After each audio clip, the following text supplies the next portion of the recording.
The White House press office has opened a new department of The President is Fine, according to a report from the New York Times new bureau of The President is Fine, in a front-page story headlined, "The President is Fine," which says that the White House Department of the President is Fine says the President is fine. According to the White House, the Department of the President is Fine will be tasked with explaining to the public that the President is not doing what he's obviously doing or saying what he's obviously saying, but instead is fine. The White House announced the new Department of the President is Fine after the President neglected to schedule an appearance at Ground Zero for the September 11th memorial because he wasn't sure what date September 11th would fall on this year. Instead, the President went to Hanoi, the site of America's humiliating surrender in Vietnam, where he rambled incomprehensibly about the phrase lying dog-faced pony soldier from a 1953 John Wayne movie.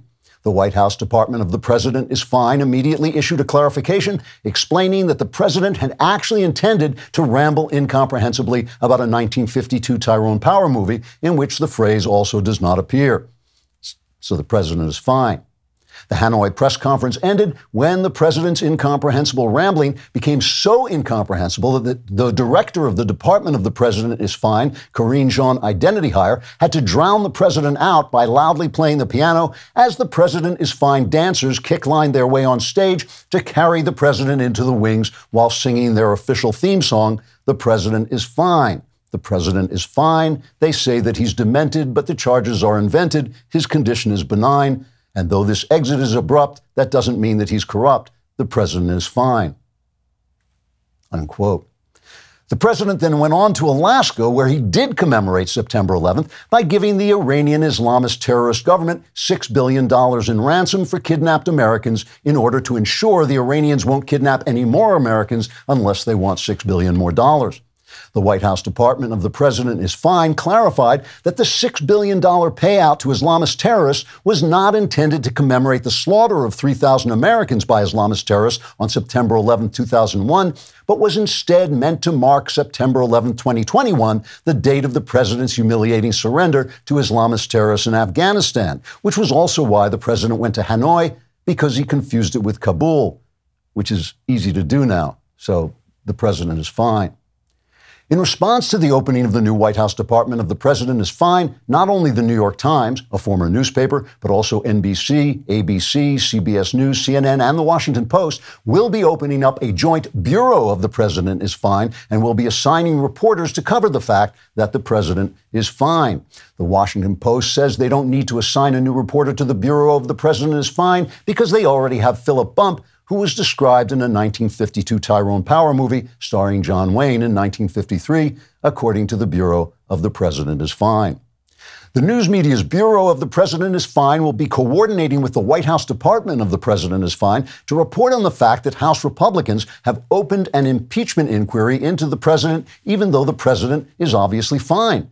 According to the news media's Bureau of the President is Fine, the White House Department of the President is Fine says there is not a single shred of evidence that the President is corrupt, aside from his repeated phone calls and visits to aid his son's influence peddling while tens of millions of dollars were funneled from America's foreign enemies into Biden family shell companies, all of which is fine, according to the news media, or possibly the White House.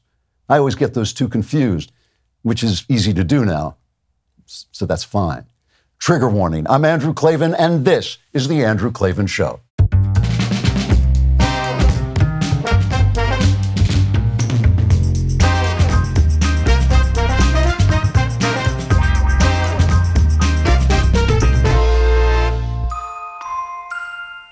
All right, the vast right-wing conspiracy known as Klavanon continues. This is the moment to go out and pre-order my new novel, The House of Love and Death. It has gotten rave pre-publication reviews. It has been called the best in the series. You don't have to have read the rest of the series, but when you read this, you will want to.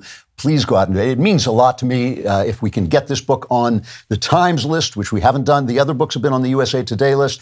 But if we can get this book on the Times list, it will be a major, major victory and ensure that this will be as long a series as I want it to be. The House of Love and Death. Please go out and pre-order it. You can pre-order Kindle. You can pre-order the book. It doesn't matter. Also, time to join and subscribe to the Andrew Klavan YouTube channel, where you will get exclusive content smuggled into your wife's handbag, wrapped in pornography, so no one will know it's anything dangerous or disgusting. Also, if you leave a comment on my YouTube channel and that comment violates the laws of God and man, we will read the comment on the air, because this is what we are here for. This week's comment is from Russ J. Cameo. He says, I would like to coin a new verb, to clave, which means to cleave through idiotic nonsense and get to the heart of the matter. And yes, I know it's Klavan. That was my high school nickname, Clave. And so I think we're going to use that from now on. We're claving into the heart of the culture and politics, which brings us to today's episode, Democrats Descending.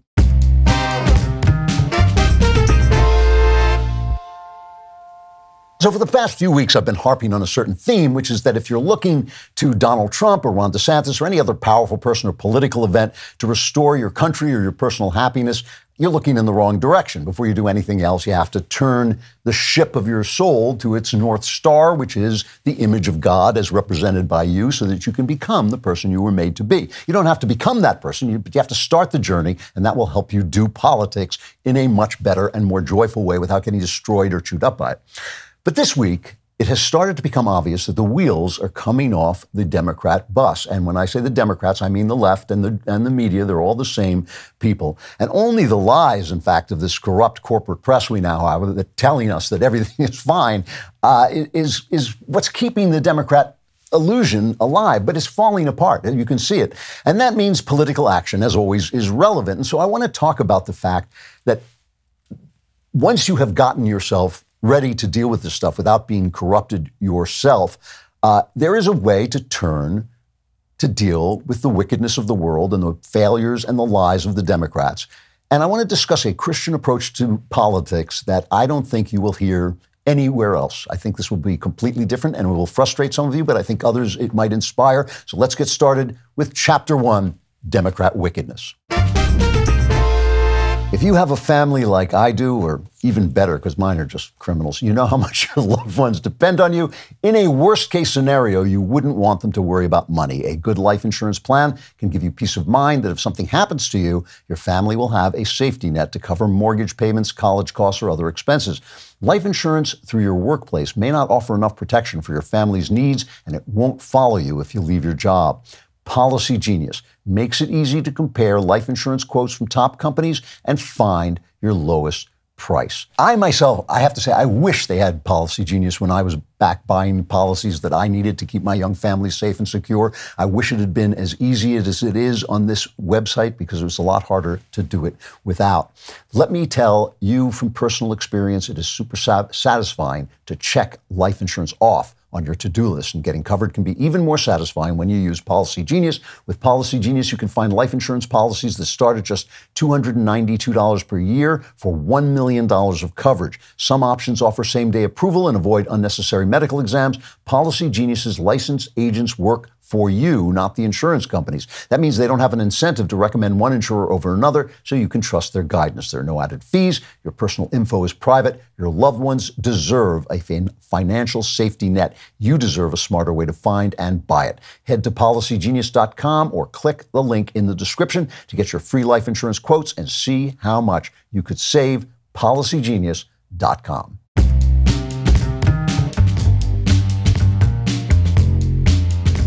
So when I'm talking about politics, I always hate to use the word evil. It's overused, and it's used as a license to hate your political opponents. And that's actually a misuse of the word. Evil is a living force in the world that acts to destroy the souls of human beings. It's an actual intentional force in the world. And I think, the Bible says the devil prowls like a lion, and I think you should mourn when the lion devours the souls of one of your fellow human beings, because if you're distracted by saying, he's corrupt, he's the bad guy, the lion is sneaking up behind you. He loves your anger, he drinks your hatred, he loves your superior pride and all that stuff. That's meat and drink to the devil. But on the other hand, the pity that we feel for suffering people is often abused to cause us to condone evil. And, this is why in Dante's Inferno, in the Inferno of the Divine Comedy, Dante is told not to pity the damned. And it's very hard for him because it's very human. He sees people he knew suffering in the fires of hell, but he's told you can't pity them. And I think the reason for that is that to pity them is to essentially condone the evil that they now represent, because they're now in eternity. They're now done with their lives. There's no chance of their being redeemed, so he's not supposed to pity them. Evil, I can't help noticing, tends to progress in these three stages. They bring it to you in terms of pity. You have to be compassionate. And then there's a period of darkness or silence or secrecy where they say, don't look at this. And then they use force. So, for instance, they say, oh, look, there's the poor unwed mother, the poor, oh, don't you pity her? She needs to have an abortion. You have to let her have an abortion. And then it's, don't you show that picture of an abortion. I'm going to turn over your table on campus if you put out a picture of an abortion, because anybody looking at it can see that it's murder, that it's evil. And then, when they've gotten enough people to pity the poor mother and understand that it's her human right to kill her baby and all that stuff, that's when they use force. That's when suddenly you get Roe v. Wade. It's a human right. It's a human right to slaughter. If you protest it, they're going to bang down your door at night and carry you away. It's a human right. The same thing with the sexualization of children. Here's Florida's really spectacularly great governor, Ron DeSantis, with CBS's Norah O'Donnell, and she goes after him for saying that teachers shouldn't be teaching sexuality in class. Cut one. Most gay people say they knew they were gay since they were a kid, but they've known most of their life they were gay. But here's the question. What does that have to do with math class or English class or history class? So well, should they feel accepted in schools? Everyone should there be tolerance? Everyone should be accepted, 100%. See, that's the right answer, because she's saying, oh, you must have pity, the bullies, the people are being bullied. Oh, are they accepted? And he's saying, you're teaching math. Stop sexualizing the children. So now the Senate holds a hearing on book banning, right? Because this is the next thing, you're violating the rights. It's a human right to show any book you want to little children, right? And the Illinois Secretary of State, Alexei Giannoulis, I think his name is, shows up to defend their law, the Illinois law banning the banning of pornographic books for children. And John Kennedy of Louisiana, in a truly gutsball political play, it was a really great thing, simply read the book, something called like All Boys Aren't Blue or something like this. And I'm not going to play it here because I'm sure many of you have seen it online, because it is just pornographic descriptions of gay sex. And it says on the book that it's for 10-year-olds. It's for 10-year-old children. It's fifth grade, so it's elementary school. And because he's violating this rule, because the minute you hear it, you think it's not banning a book to keep that away from children. And then he does the same thing that DeSantis did to Norah O'Donnell. He turns to the Secretary of State from Illinois, and this is what he says, cut two. Mr. Secretary, what are you asking us to do? Are you suggesting that only librarians should decide whether the two books that I just referenced should be available to kids? Is that what you're saying? No. Okay. Tell me what you're saying. Well, first of all, there's this... Don't give me a speech. Tell me what you're asking me to do. With all due respect, Senator, the words you spoke are disturbing, especially coming out of your mouth is very disturbing. But I would also tell you that we're not advocating for kids to read porn, to Senator Booker's point. What are you advocating for? We are advocating for parents, random parents, not to have the ability, under the guise of keeping kids safe, to try and challenge the world view of every single manner on these issues. Is that amazing? Of course he's asking to sexualize children through reading these books. What is he talking about? Random parents. How did these parents become random? They're the parents of the children. The teachers are random. The teachers just happen to be there. The parents gave birth to, nurtured, and loved this child. There is no guarantee that the Secretary of State of Illinois he doesn't know their names. But that question, what is it you want? What are you looking for here? Once you read the book, you hear that long silence? Once you read the book, he can't say, I want children to read this book, because that is what he wants. That's what they all want. They want to sexualize and queer, as they call it, children. Now, once you get people to pity the poor bullied gay boy, and once you get people to say, oh, it's a human right, oh my goodness, you don't want to take away their right to read, graphic porn, but it's not graphic porn. Just don't read it out loud, because then we'll see it's graphic porn, but don't do that.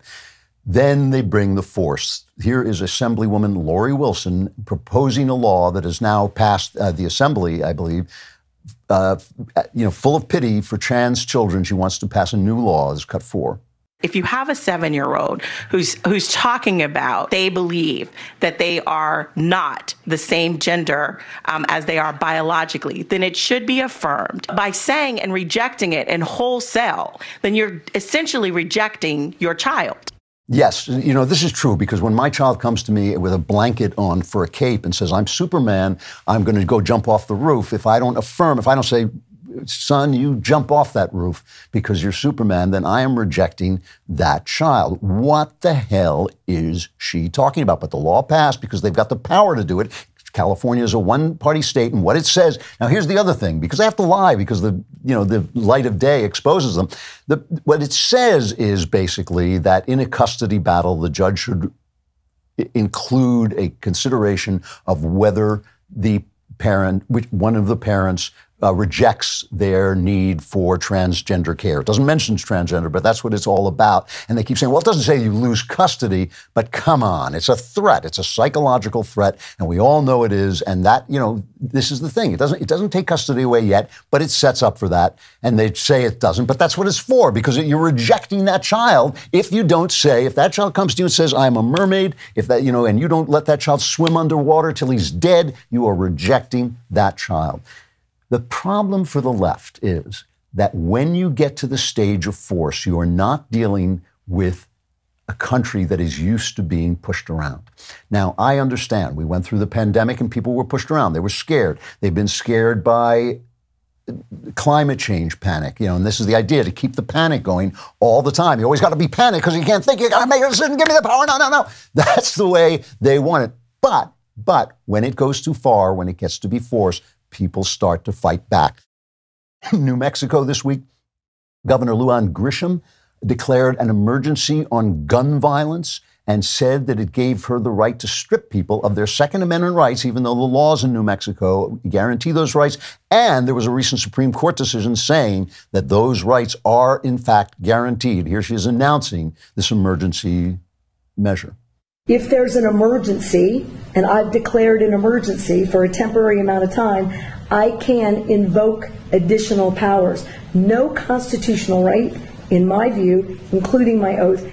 And the pity comes out again. What about these people being killed? They have constitutional rights too. But of course, no criminal, as she herself admitted, by the way, no criminal is going to give up his guns because she declares an emergency. So all she's doing is disarming the public. She's disarming the public so they can be slaughtered like sheep. And they deserve it anyway because it's a systemic racist country. So you would think like, oh my, how could this happen? But in fact, it really hasn't happened. The police wouldn't enforce it. The Attorney General, who is like her, a Democrat, said, this is unconstitutional. I'm not going to do it. I'm not going to sue. I'm not going to fight for you. A judge had a temporary restraining order. And so people do push back. The wheels are really coming off. And the Biden administration, twice, 2 courts have told the Biden administration, stay away from social media because it has been shown, proved beyond a reasonable doubt, that the administration cajoled, tricked, and threatened a fairly willing social media into rigging the last election by withholding evidence. They withheld Hunter Biden's laptop. They silenced the president of the United States. And they basically, during the pandemic, they only let out the party line, most of which turned out to be wrong. Masks don't help. There are some side effects to the vaccine. I think the vaccine actually helped certain people in certain groups endangered, but they pushed it down our throats. They said they mandated it. Now they're saying we didn't mandate it, but they did. So the Biden administration is now appealing this to the Supreme Court. Why? Because without silence, they can't win. And I don't think they're going to win this in the Supreme Court. The Supreme Court has already decided cases similar to this. They are trying to silence protected speech through businesses and saying, well, it's not the government doing it. It's the social media. But we all know that is wrong. They're scared. And they should be scared because their corruption is being exposed, and not just their corruption, but their massive failures. Oh man, I had dinner with Knowles the other night, and let me tell you, that man is an evil, evil man. Just a couple of after-dinner drinks with him, and you can wake up the next morning not feeling very nice. That's where Z-Biotics comes into play. Z-Biotics pre-alcohol probiotic is the world's first genetically engineered probiotic. It was invented by PhD scientists to tackle rough mornings after drinking. Here's how it works.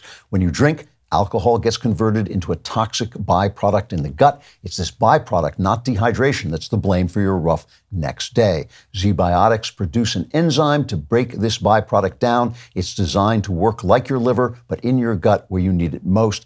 My producer Danny loves Z-Biotics. He always wakes up refreshed and ready to go after a night out. Just remember to drink Z-Biotics before drinking alcohol. Drink responsibly. Do not go out with Michael Knowles and get a good night's sleep to feel your best tomorrow. Go to zbiotics.com/Klavan to get 15% off your first order with code Klavan at checkout. Z-Biotics is backed with 100% money-back guarantee, so if you're unsatisfied for any reason, they'll refund your money, no questions asked. That's zbiotics.com/Klavan. Use code Klavan at checkout for 15% off your first order. And if you wake up in the morning and you think, I can't remember how to spell Klavan, it's Klavan. Klavan, there are no E's in Klavan.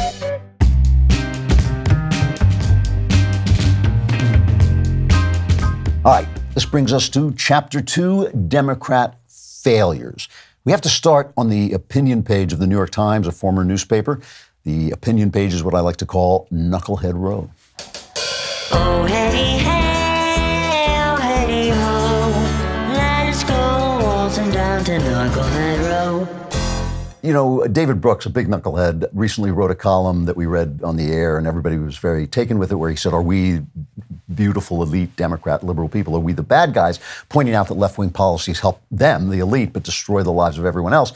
But I've been thinking that that's a lot easier for them to think about than the fact that they're the stupid guys. You know, they have all the credentials, they've been to all the big colleges, and I know, people who didn't graduate high school who are smarter than they are. So now, here's Brooks' latest. The American Renaissance is already at hand. And he opens by talking about the fact that China, which was supposed to have this big economy that was going to put us in the shade, is actually falling down, is actually collapsing, as that nice Andrew Klavan fellow you sometimes hear about predicted a decade ago was going to happen. And Brooks gets the reason exactly right. He gets the reason why China's economy is collapsing. He says the causes of China's stagnation are myriad and deep, but the core problem are endemic to the regime. Centralized authoritarian control is incompatible with a wide open, innovative, free-flowing modern economy. You want free trade, you got to have free people. Then he goes on to celebrate the return of manufacturing jobs in the Middle West. He says chips, electric vehicles, renewable energy sources, and batteries are being manufactured in places like Michigan, Kentucky, Minnesota, and Arizona. What does he learn from this? Bidenomics is working big time. He says, according to the Treasury Department, over 80% of the investment made through the Inflation Reduction Act is going to counties with college graduation rates lower than the national average. So the problem with China, I don't want to say that David Brooks is an idiot, but the problem in China, where the economy seemed to be expanding, but the centralized government control made it collapse. But the reason the American economy is expanding is centralized government control, which is pouring tax dollars into manufacturing things that people do not want. They are subsidizing electric cars, windmills, solar panels. If people wanted those things, they wouldn't have to subsidize them. People would buy them and give them money for it. That is how capitalism works. What is the real result? Here it is. The poverty rate in the United States surged from 9.3% in June to 11.7% in November, according to a report released Wednesday by analysts at the University of Chicago and the University of Notre Dame, creating the biggest increase in a single year since the government began tracking poverty in 1960. Guess what? Bidenomics is working. Black Americans, children, and those with a high school education or less have disproportionately been impacted. Guess what? Bidenomics is working. It's like that time we played that crazy laughing guy from Dracula. Poverty rates for blacks have risen by 3.1% since June. The poverty rate for individuals without a college degree has climbed. Approximately 2.3 million children under the age of 17 have fallen into poverty over the past 6 months. Guess what? Bidenomics is working. I shouldn't be laughing at poor children and poor black people, but I have to laugh at this doddering corrupto guy sitting and telling us it's working. And David Brooks in the New York Times, Knucklehead Row, oh, he's so smart. Bidenomics is working big time, except for all the poverty and the skyrocketing gas prices and the fact that people can't buy a loaf of bread. It's getting to be like Jean Valjean time. People get this. You cannot hide the fact that people can't afford dinner. You can't hide the fact that they can't afford to take a vacation. You can't hide the fact that they're poor by saying, guess what? Bidenomics is working. Ain't going to do it. So it's coming out. So there's an amazing piece in the Washington Post. I really love this. The Washington Post, where democracy dies in darkness, if they have anything to say about it. David Ignatius, now you have to understand, David Ignatius is the dean of left-wing writers. You know, he's fully hooked into the CIA, and he starts off this piece, and he's the guy who, like, you sort of, I don't know how to say it. When he says it, then leftists have the permission to say it. He starts off, what a great, great, great president Biden has been. He just loves him. David Ignatius, cannot get enough of this president. And then he says, but don't run for re-election. I don't think Biden and Vice President Harris should run for re-election. Painful to say that, given my admiration for much of what they have accomplished. All that poverty, I love that. That's great. But if he and Harris campaign together in 2024, I think Biden risks undoing his greatest achievement, which was stopping Trump. He's so perfect in every way that he only has two problems. He's too old, and his vice president is an absolute moron. Then there was this on CNN, and this is a giveaway. This is just an absolute giveaway that the rug is beginning to, it's just like old Joe was walking around, what's that moving under my feet? I don't know. It's the rug being pulled out from under you. This was on CNN, so this is just a little signal. And it's almost an apologetic segment. The guy kept saying, unfortunately, I'm sorry to say this, but Joe Biden is a complete corrupt liar. Here it is, cut 13. He claimed he had witnessed a bridge collapse in Pittsburgh when he actually showed up about 6 hours later. He claimed that his grandfather had died just days before he was born himself at the same hospital. In fact, his grandpa died more than a year before in a different state, not the same hospital.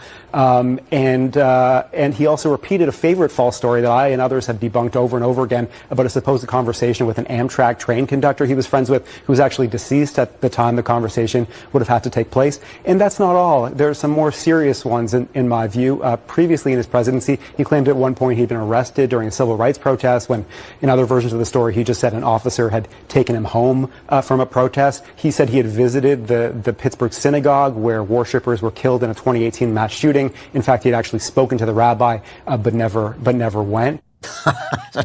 Other than that, he's a totally honest man. I mean, this is the channel where they're telling you there's no evidence for impeachment, which is hilarious.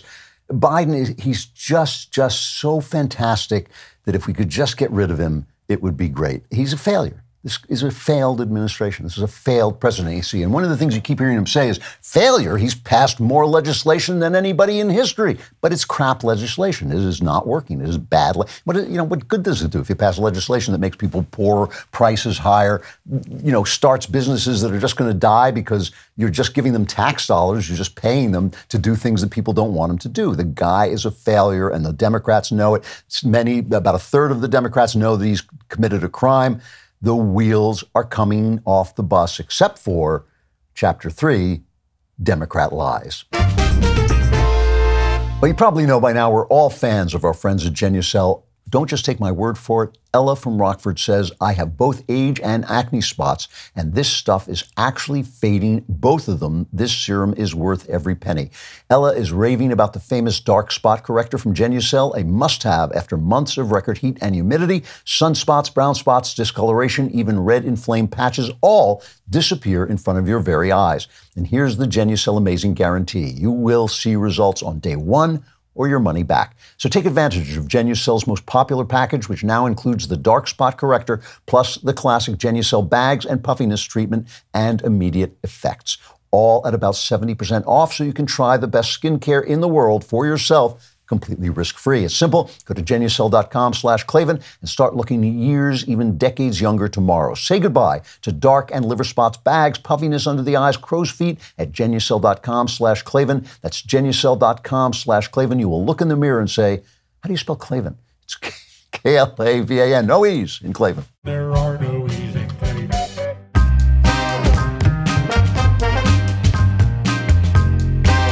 You know, when you talk about Democrat lies, you talk about all the lies they tell us. A man can become a woman, and then you have to shut you down on every social media if you say it's just not true, because there is no scientific evidence whatsoever that there is any such thing as gender outside of your physical form. So they tell us these lies, and then they enforce the lies by the darkness, right? The lies and then the darkness to keep the lies alive.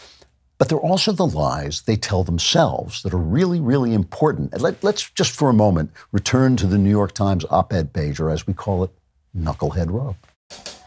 Oh, hey, hey, oh, hey, ho, let's go waltzing down to Knucklehead Row.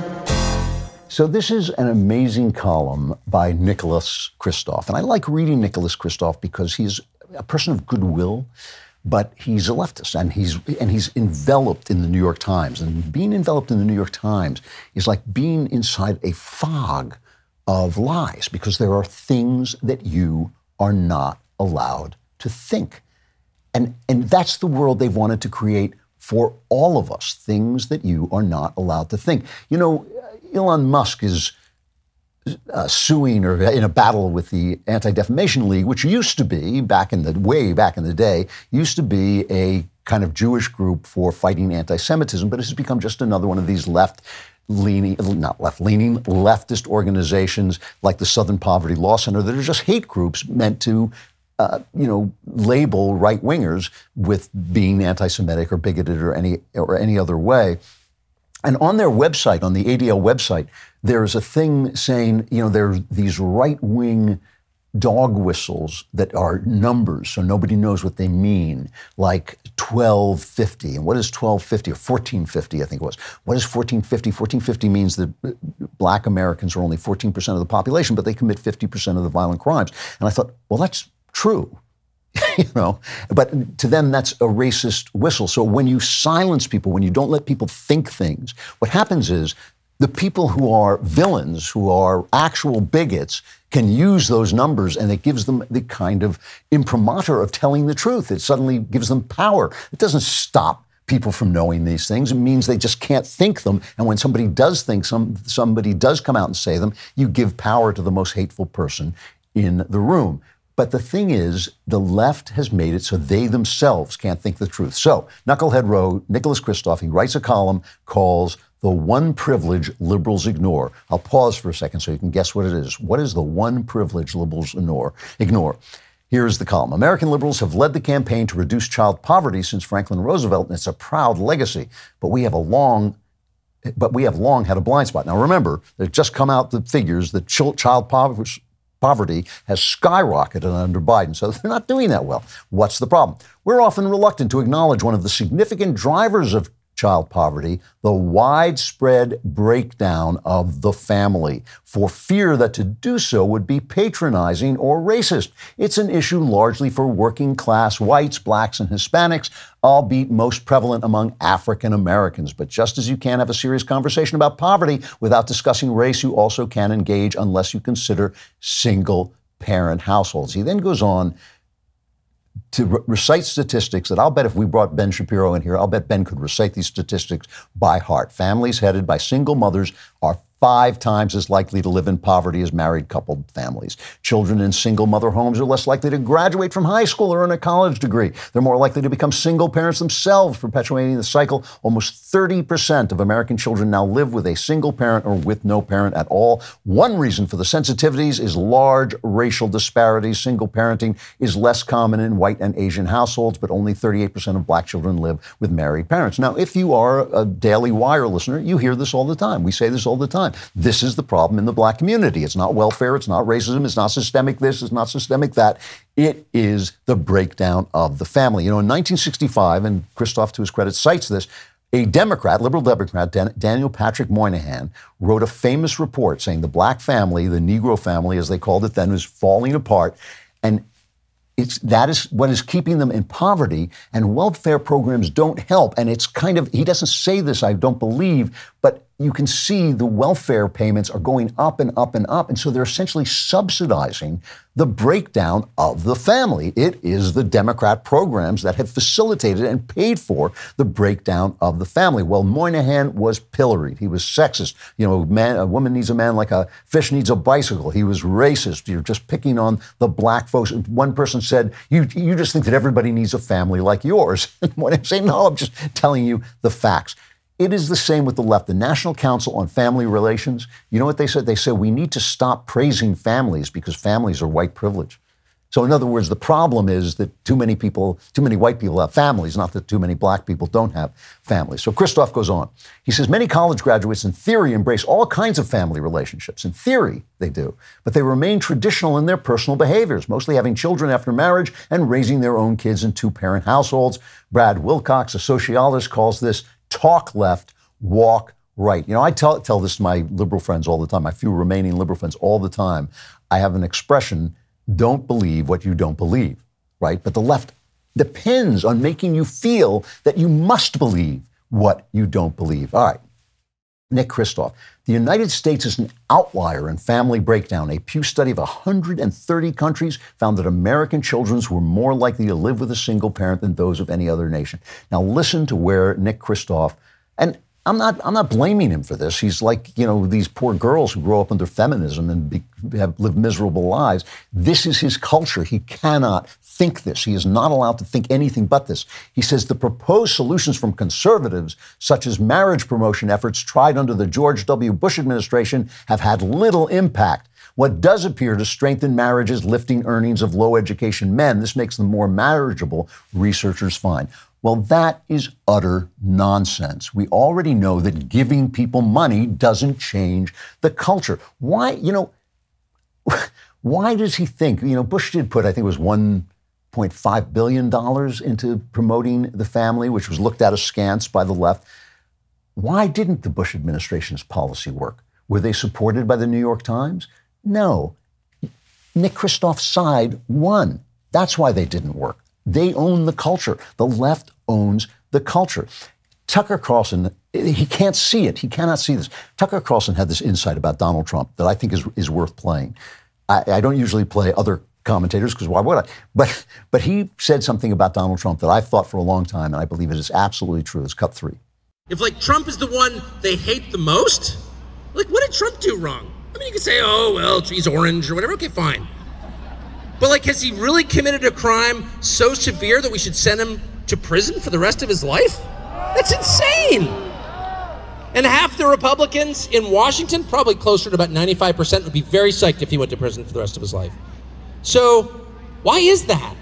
I'll tell you exactly why. I know, because I've watched this really carefully from Washington for his entire term, and then the subsequent 3 years. They hate Trump because they fear Trump.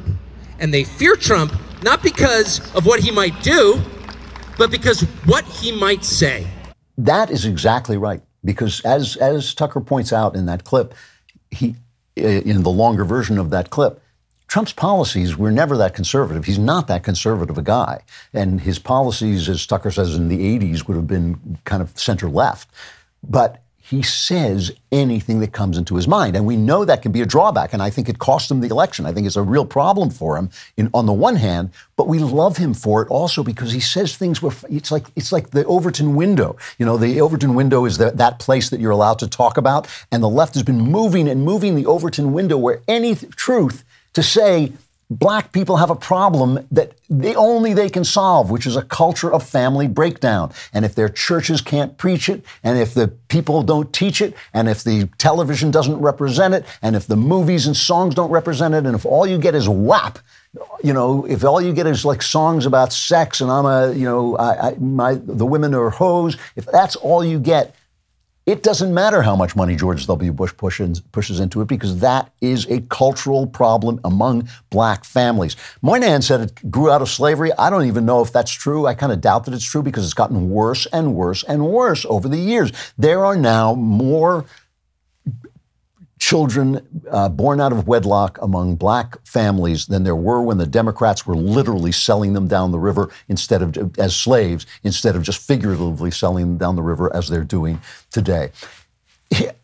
Virginia, this is something like Nicholas Kristof. Simply, I'm sure he's a bright guy, but he just wouldn't think about it because he can't think about it. And that's what makes them stupid. They're not stupid because their IQs are low. They're stupid because they themselves have created a world in which they are not allowed to think the truth. In Virginia, Glenn Youngkin doing a really good job. He's trying to win a majority in the assembly so he can do, more of the things that he wants to do, especially making sure that schools straighten up and fly right. And that's not why he's not running for president, I believe, because he wants to have these accomplishments. Maybe also political considerations, who knows. So one close race, Susanna Gibson, a nurse practitioner with 2 children, was found to have live-streamed videos on Chatterbait. Love it. A legal website where viewers can watch live webcam performances featuring nudity and sexual activity. She did sex acts, and you could pay her, and with her husband, I believe, and you could pay her to do specific sex acts. So rather than withdraw from the campaign, as a lady or a gentleman would have done in the old days, she posted, "This is an illegal invasion of my privacy." It was online. I mean, she was posting these things online. Where was her privacy? What the hell was her privacy? This is an illegal invasion of my privacy designed to humiliate me and my family. It won't intimidate me and it won't silence me. So brave, so stunning. I mean, just stunning and brave, but also stunning, but also, when you think about it, kind of brave. If they're trying to humiliate her, if it's humiliating, why is it good? Why is she defending it? Why isn't she saying, I shouldn't have done this? And all the people, of course, on the left are saying this, what a hero, stunning, brave, stunning. So she's an example to people. She's a leader. She wants to be a leader in her community. And she's obviously a sturdy, she seems to be in a sturdy marriage where they just happen to have sex online instead of in the bedroom. But what is she setting the example of? To whom? What is she setting the example of and to whom? If there are people in her district who are not well educated, who are poor, who do not have a culture that says, you ought to treat yourself with respect, you shouldn't be listening to WAP and all this stuff, what is she showing them? She is leading them down the garden path into this cycle of poverty that begins with marriages falling apart. It is, is it not related to our sexual promiscuity that marriages fall apart? If you can get it anywhere, don't you, in fact, isn't there less instigation to get married? It's always the same. There's nothing wrong with it. Don't show it because then everyone will know I did something wrong. This is like the impeachment inquiry of Biden, right? He hasn't done anything wrong, but don't talk about it. Don't show it. It's just amazing. So Kevin McCarthy has been kind of maneuvered into the place where he has to have this impeachment inquiry, but it's for a good reason. The House Investigating Committee, the Oversight Committee, has very carefully built a case that they should get some documents that will prove that Joe Biden participated in the Hunter Biden's influence peddling. So they've built this case where they said, look, here is the banks complaining that there's funny business going on. Here is money coming in from Burisma and from China and from the Ukraine, going into these shell companies, these weird, phony shell companies that pay into the Biden family. But we need some more documents to prove that some of that money went directly to the then Vice President Joe Biden. And of course, they don't want to give up those those documents because I'm sure that they show what they show. And so we need to have an impeachment inquiry because historically the courts have given more respect to an impeachment inquiry.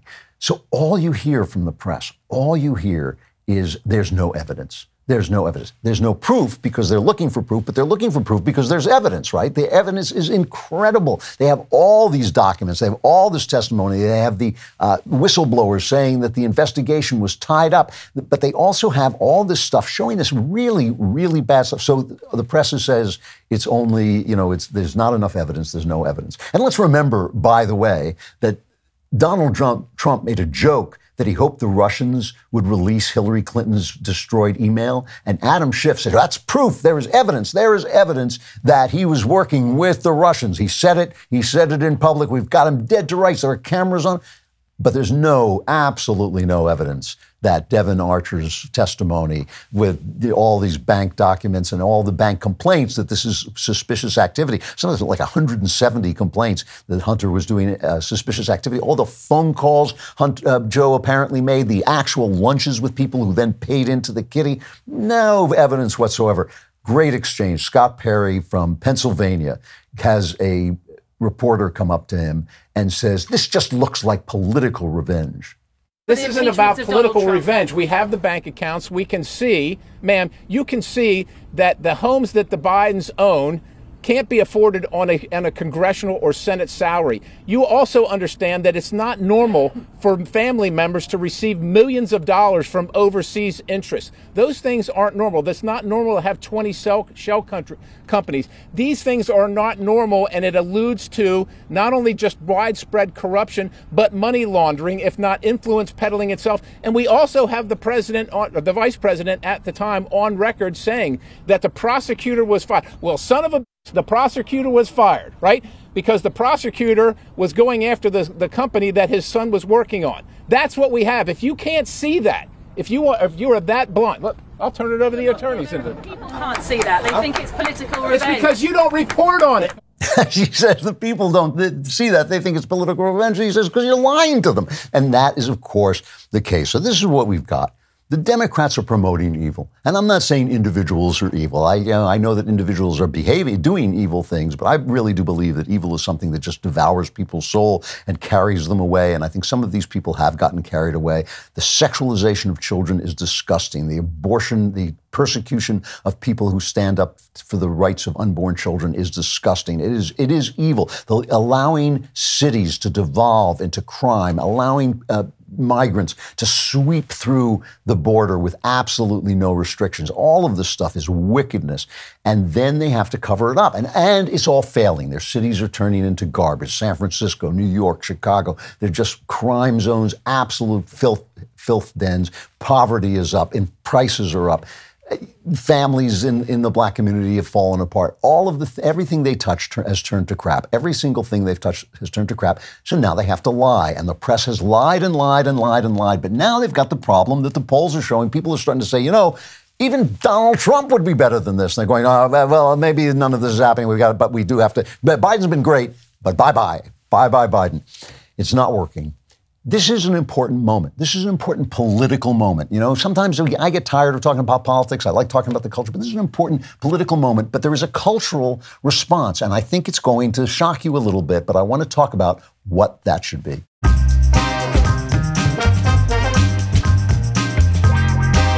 All right, final chapter, the things of Caesar.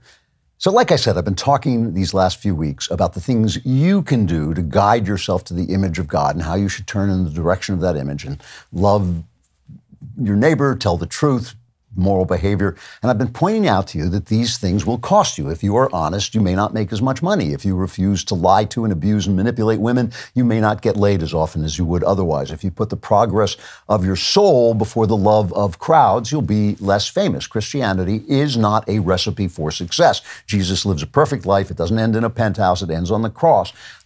I believe if you follow him, you will have the kind of joy and full life experience that you never thought was possible. And ultimately, all the things you are meant to have, you will have. Seek ye first the kingdom of God and his righteousness, and all the other things you need will be given to you as well. So it is worth doing these things. Now, when it comes to politics, you shouldn't do any of those things. Don't love your neighbor. Don't sacrifice your advantage. Don't act idealistically. Just win.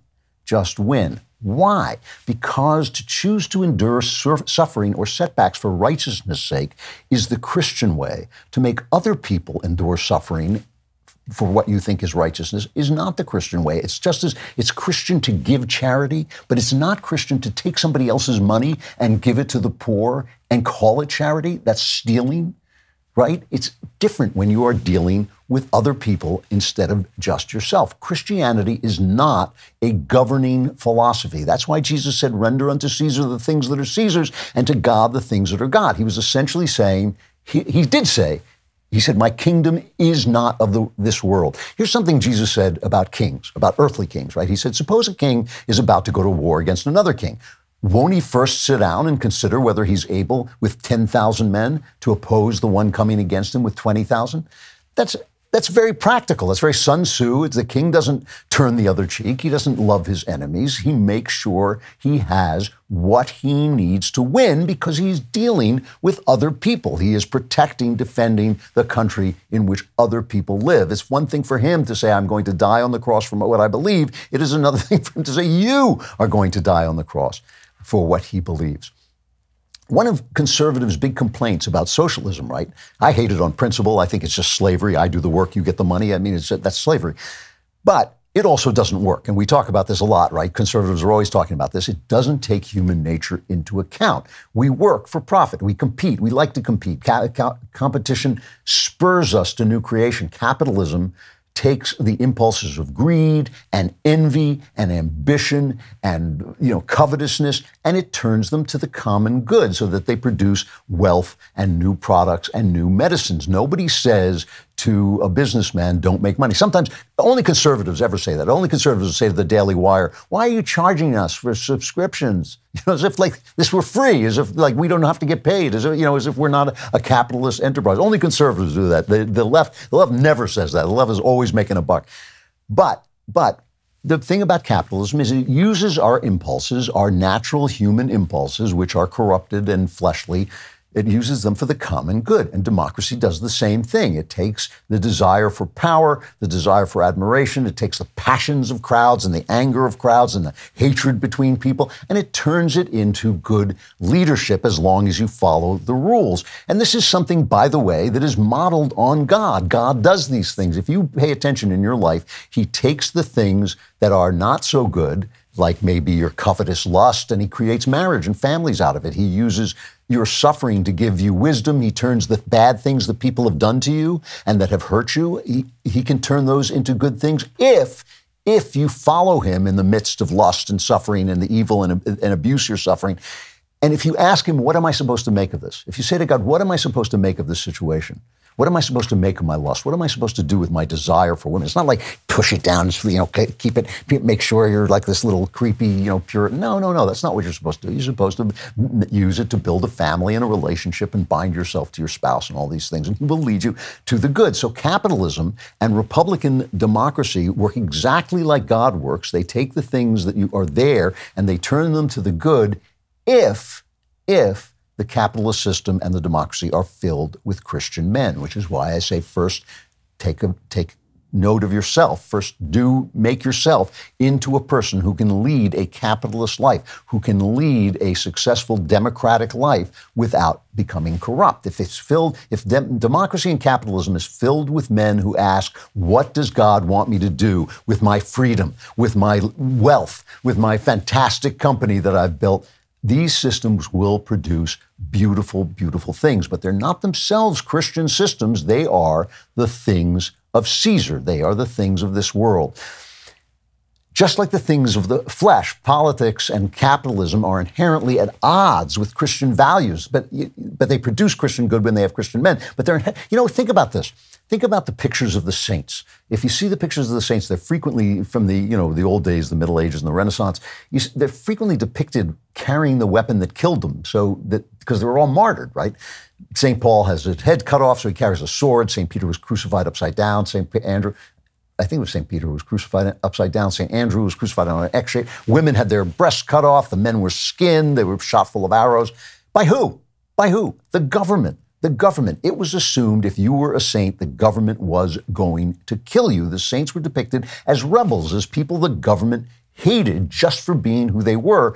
And the church was there to oppose the government and teach it how to become what it was supposed to be. But because the government, they knew, was going to do what it was supposed to do. So compare that to churches now that have Black Lives Matter signs and gay pride signs and close down when the government tells them to, right? Because they're saying, oh, the world's good intentions will be enough to save the world. The world has, never mind that Black Lives Matter is a Maoist, destructive, rioting, corrupt organization. Doesn't matter. Never mind that you shouldn't be proud of your sexuality or really anything. You should be begging God for mercy because you're such a schmo, like all of us.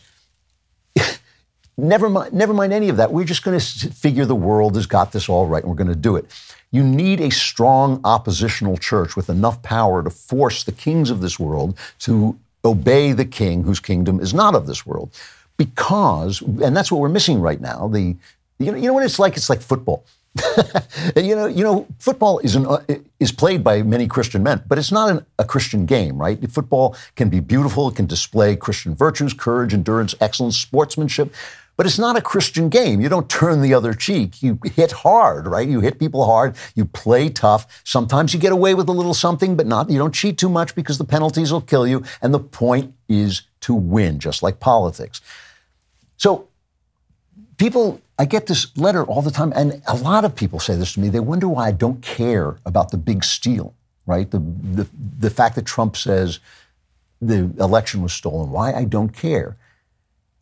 Because it's never going to be reversed. That's the reality of the life. It's never, ever, ever, ever, ever, never, as in not at all, ever, is the election of 2020 going to have a different outcome. It has the outcome that it had. It will continue to have it. That means that Joe Biden is the president until the end of his term.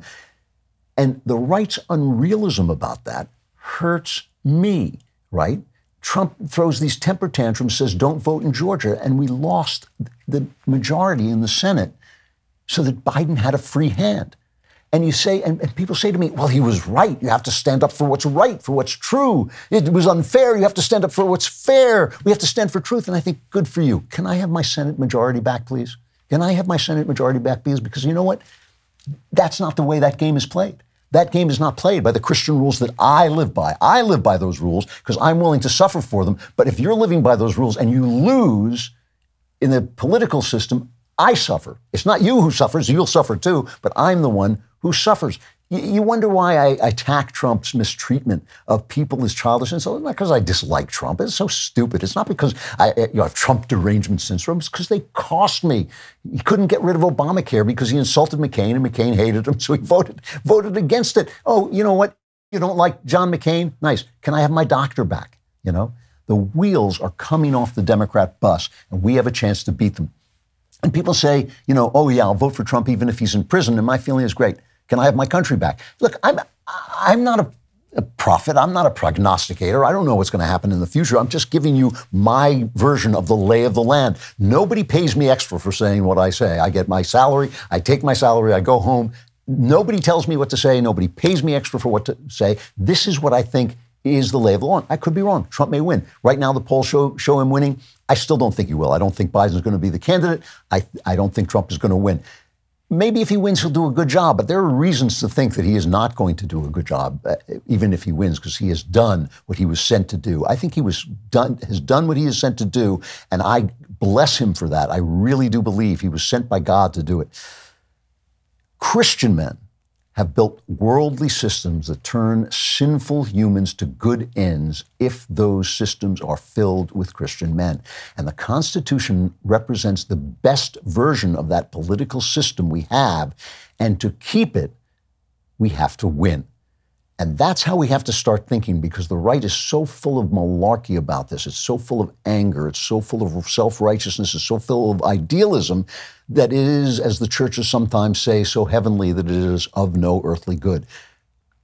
Politics is not a Christian game. You are the Christian game. Your soul is the Christian game. But politics is a game that is played by hard people dishonestly for big gains. And we have to play it the way it's played. And I'm not in favor of cheating. I'm not in favor of violence. I'm in favor of the rules. I think the rules work, but the rules are tough. I mean, just like football, I think you have to obey the rules, but that doesn't mean you don't hit hard. It doesn't mean you get every yard and keep every yard you gain. And it doesn't mean you take every win, even if it's only 3 yards, take the 3 yards so you can get the 7 yards next time. Do it all. Everything you can gain is a gain. And the idea is to win. And I just don't think that we're thinking like that. And this is the moment. They are collapsing. The Democrats are descending into evil, failure, lies. We can take them. We can take them. And we better start thinking and organizing and getting together to do what needs to be done. One of the most anticipated series in Daily Wire history premiered last week. Candace Owens premiered her new 10-part original series, Convicting a Murderer, which revisits the criminal murder trial of Stephen Avery, the man made famous by the popular docuseries Making a Murderer.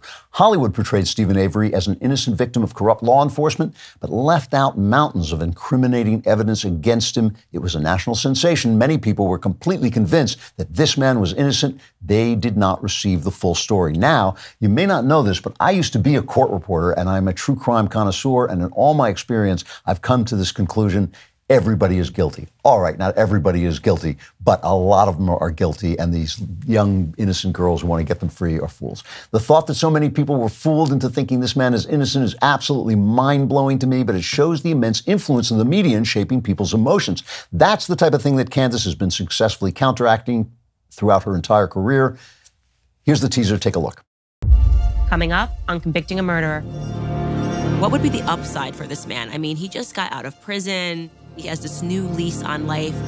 What would be the motive for something like this? We're talking about somebody with unexplainable, impulsive behavior, a pattern of violence and aggression. There were a lot of coincidences on the day that Teresa Halbach was killed, and Making a Murderer either completely omitted them or only presented half of the story. Stephen Avery leaves work and doesn't tell his brothers. He'd never used his sister's phone number to book an appointment before. Stephen Avery makes 2 phone calls to Teresa's phone. Why is he blocking his caller ID? I don't think Teresa liked Stephen the way Stephen wanted her to like him. You are the murderer because you can't get on the phone.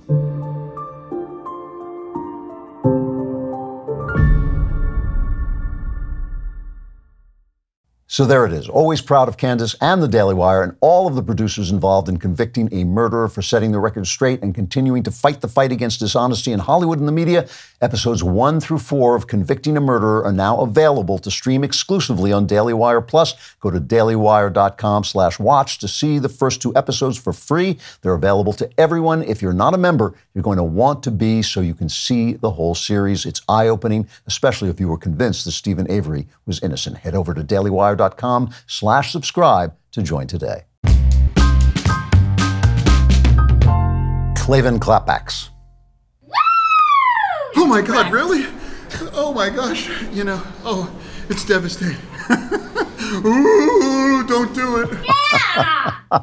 Our government is filled with idiots and demented people. From Trey Kelly, first off, I absolutely love Daily Wire and all of the amazing content offered by them, but I have to say that your show is my favorite. The truth you speak is so intelligent, so well put, and so completely true and honest. I think, well, thank you very much for that. I appreciate it. I think your classification of Vivek's comment about our leaders being bought and paid for as nonsense, however, is a bit off. It's quite clear that it's true, and I think writing it off as nonsense is a mistake because it's a real problem that needs to be addressed. Well, here's the thing, Trey.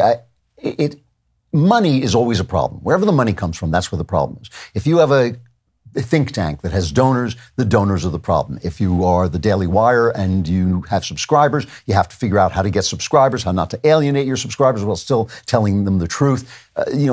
Money is a problem. You want to get money.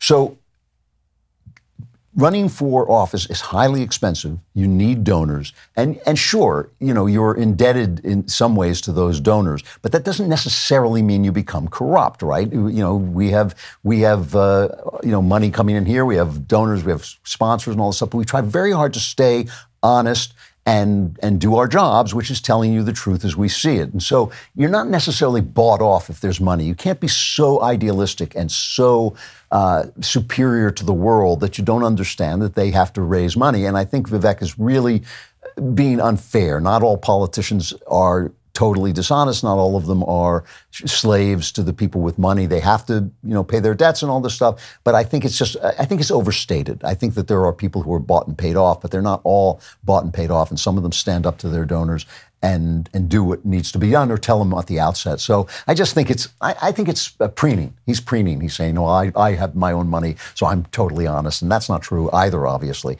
Just because you have your own money doesn't mean you're totally honest. Vivek has been caught out in a number of dishonest statements. Emily says, thank you so much for the interview with Hannah Claire. I was her 5 years ago, and there are many women out there in her position, involuntarily pretty smart, successful women who cannot get a date. The dating advice from all of the other hosts rings very hollow to me, as none of them can relate to being stuck in that society-made situation. Once I got into my 30s, all of a sudden men were more motivated, and I was able to get dates, and then met my husband at 36. Now, that's interesting to hear. Here is something I would really like on the clapbacks to hear. Klavan Clapbacks is Klavan Clapbacks, with Clapbacks is spelled with a K, obviously, so is Klavan. Klavan Clapbacks at DailyWire.com. I would love to hear from men who are in the dating world, not who are sitting in their basement thinking big thoughts about women, not who never leave and go out and they're playing video games and saying, well, women are all like this these days. These days, women are like. I would like to know from men who are out in the dating world, who actually date, who are in offices with pretty women and all this, and school with pretty women. Are you interested in nice girls? Seriously, and I use that in the old-fashioned word. Girls who don't sleep around, girls who have values, girls who are Christian, who want to get married, who want to have children. Do they frighten you off? Because I hear this from a lot of women. I hear women saying, I've done everything right. I don't sleep around. I want to have children. I want to make a home for my husband. I want to be a Christian wife. And nobody asked me out. And, Ben on Backstage said, well, this is because they can get the sex elsewhere. I think that may be overstated, but maybe not. I want to hear from men. Klavan Clapbacks at DailyWire.com. Are you going out with good girls? Are you finding girls who are not tattooed and foul-mouthed and promiscuous and saying, yes, I want to have a relationship with you and I want to make it long-term? All right, very quickly from Ashley. I heard something interesting at work today from a coworker who's a raging leftist. She was telling another coworker that she is excited to read a Harry Potter fan fiction called Manacled, which is basically the Handmaid's Tale for wizards. She almost seemed obsessed with the idea of the patriarchy. Why is it that women like this fantasy world where they're captive to the men and made to be slaves by being forced to have their children? That is what is called supernormal stimulus. Wikipedia defines it as an exaggerated version of a stimulus to which there's an existing response tendency. Women are made to surrender. They are made to surrender to their husbands. They are made to surrender to the physical processes that create life. They are made to surrender to the task of nurturing life. That can, if it's not expressed healthily, it can become masochistic. So that's why 50 Shades of Grey is one of the best-selling books ever. I love this guy. Now he's going to whip me. That turned women on like crazy. That's called supernormal stimulus. If, in fact, you surrender in love, it becomes an entirely different experience, and that's why marriage can be a very healthy experience with the right guy. But that's why they love this. That's why they're so fascinated by The Handmaid's Tale. They actually are turned on by it. That's why. All right, we got to go into the member block. Become a member at dailywire.com/subscribe. I don't know what the deal is this week, but I'm sure it's, there it is. Wait, you put in, what do? You say, become a member today. Go to dailywire.com/subscribe. Use code Klavan at checkout for 2 months free on all annual plans. The rest of you are already members. Come on over to Member Block.